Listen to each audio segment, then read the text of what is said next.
لیکن اسد کیسے صاحب، آپ شاہ محمود قریشی صاحب نے پہلے کہا کہ مجھے عمران خان نے گرفتاری دینے سے منع کیا ہے، پھر وہ گرفتار ہو گئے، پھر ان کی اسٹیٹمنٹ سامنے آئی میری طبیعت ٹھیک نہیں ہے میں جیل میں ہی رہ سکتا، پھر ان کے جو بچے ہیں وہ کہہ رہے ہیں کہ ہمارے والد کی بازیابی کے لیے ہم درخواست دے رہے ہیں. یہ کیسی جیل بھرو تحریک ہے جس میں خود آپ کے لوگوں کو بازیابی کی درخواست دینا پڑے؟ اس میں جیلیں بھریں گی کیسے اگر آپ لوگ جیل میں جانے کے بعد درخواستیں دینا شروع کر دیں گے؟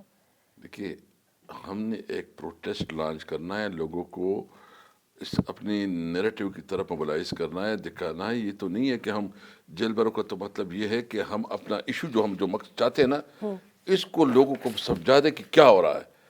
اور وہ ہم نے کیا. ہم نے تو ڈیفینیٹلی جو جیل میں جائے گا اس کے بعد جو ہے نا ہم اس کا لیگل پروسیس کر کے اس کی وہ دیں گے، ضمانت کی درخواست وغیرہ دیں گے، اور پھر پھر جائیں گے. بھیجنا اور آپ نکالنا دیکھیں نا ہے، بھیجنا ہے یہ. اور نکالنا ہے. جی، یہ اس کو بیسیکلی اس مطلب کو آپ کی یہ تو اپنی بڑی انٹرسٹنگ وضاحت کر دی کہ آپ کی جیل بھرو تحریک کا مقصد یہ ہے کہ جیل میں جائیں اور پھر جلد ہی واپس باہر آ جائیں.